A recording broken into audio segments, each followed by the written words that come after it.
Good Wednesday morning of the 14th week. Guess what? I just got done doing this one for the Wednesday, and then I realized I never turned on the phone. I never turned on the camera, so it was all down. You're never going to hear what I had to say. That's it. You lose. No, you didn't. You lose nothing. But this is a great text from Hosea. And I'm not having a, well. Let's go on. I'll read it to you. What I was trying to say, what I said now gone forever, is that if you think of now Israel, in ancient Israel, as in the prophethood, think of the 20th century, and think of Europe, and think of the great story. And what I would do is and you can put America in that too. We are simply a part of the European experience and culture, okay? When I use the word Israel, think of modern Europe, okay? And including us, the United States and Canada, okay? The West, okay? Watch how it comes alive, but with hope, okay? But watch what it does. Israel is a luxuriant vine. Think of Europe. Think of the science, the religion, the science, the genius of Europe. Holy cow. You think about it. Talk about the font of civilization. Yeah. Yep. Israel is a luxuriant vine indeed, whose fruit matches its growth. The more, however, he's going to qualify, the more abundant his fruit, the more altars he built. Now you think that means in praise of the God of the source. No, it means false altars. Altars of pride and arrogance and greed. The destructive altars, you see. Right? The more productive his land, the more sacred pillars he set up. The prophet says this, their heart is false. Now they pay for their guilt. Think about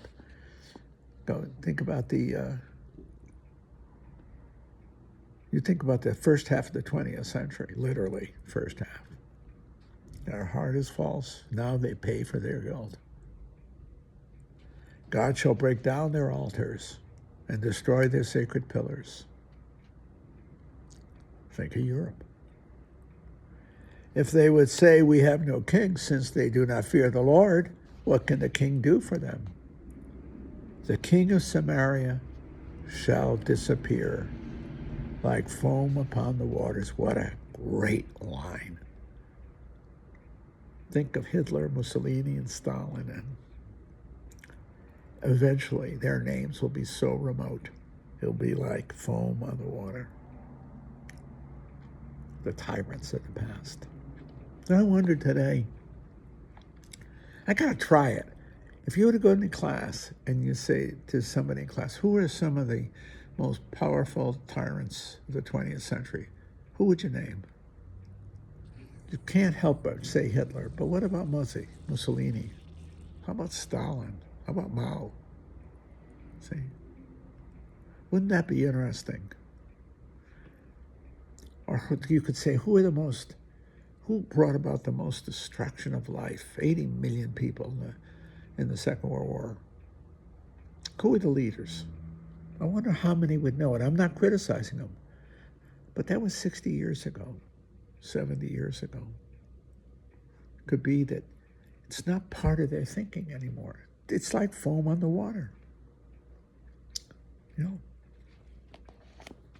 The king of Samaria shall disappear like foam upon the waters. The high places of Ammon shall be destroyed. The sin of Israel, thorns and thistles, shall overthrow their altars. And they shall cry out to the mountains, cover us, and to the hills, fall upon us. Imagine that's how it felt in 1944 and 45 throughout Europe. Rather, he says, sow for yourselves justice. Reap the fruit of piety. Break up for yourselves a new field, for it is time to seek the Lord till he come and rain down justice upon you. See? start up. And I think if you look at Europe, I think that's exactly what they did, especially Germany. I think if I had to pick a place to live in Europe, I wouldn't even hesitate for a second. It would be Germany. It's a great story of recovery. Very, very great story. It shows you the resilience of the human heart and the human community. See? Yeah. For it's time to seek the Lord. Now, I don't know. I think of that a lot. I think about, when I read a text like this, I think of the 20th century and I think of the horrors of the 20th century, but I also see the great resilience and the great redemption that came in the second half of it. Though in the mid-50s, we were terrified of the Soviets and a nuclear exchange. Even that is now diminished dramatically. Dramatically. When I was a kid, I joined the Ground Observer Corps because we were afraid of Russians coming down and bombing us with nuclear bombs. I was only 14 or 15 years old. That's the truth. See? It was the wake of the Second World War and the beginning of the Cold War. And it was cold with the potential for hot. Even that's passing now, gratefully. Our children don't grow up with that fear. 14-year-old kids don't go joining Ground Observer Corps to track foreign planes or nuclear weapons coming down upon us, whatever. See? So tempo cambia, the times changed for the better. And maybe we have sown justice to some degree in the world, and we have reaped the fruit of piety. We have a new field. Maybe we live in a better world now than we did then. I hope we are, for the sake of our children and our grandchildren. One of the things that's wonderfully good about being old, you remember the past, and to some extent, you hope you don't repeat it. But second, you know that if you're so old, then almost you don't have the fear you have as a young person that you're going to enter into a world of horror. When you're old, the worst case scenario is you're going to die, and that doesn't seem so bad. I'm not kidding you. Yeah. I don't have any of those fears. Not the fears I had when I was 18 and 20 years old. I told you that story when I was stationed in New York in 1963, the Cuban crisis.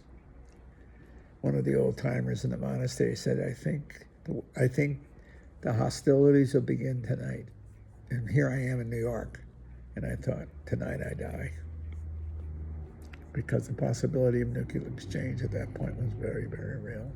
The Russians hadn't turned around their ships going into Cuba.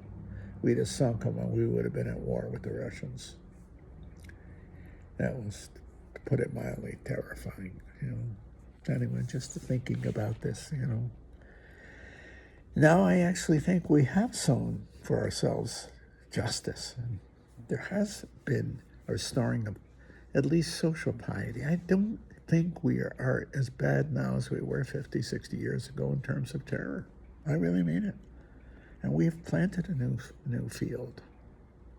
I think we talk to each other now where we didn't before. I may be wrong, but I am very, very hopeful for the future. It won't be my future. It'll be the children and the grandchildren's. But I hope the great terror is behind us. I hope so. That we will become wise through history. I hope so anyway. And that we will sow for ourselves justice and true piety. We create a new field. And we will seek the Lord. And justice shall come down and reign upon us. A just world. A good world, a just world. That's hope. Flawed? Sure. But if anything the 20th century taught us, we can rebuild from horror. The human spirit was not defeated by the first half of the 20th century. We can believe in tomorrow, and I do. That's why I'm a teacher. I look into the face of tomorrow and those kids, and I want them to believe in tomorrow and make it happen.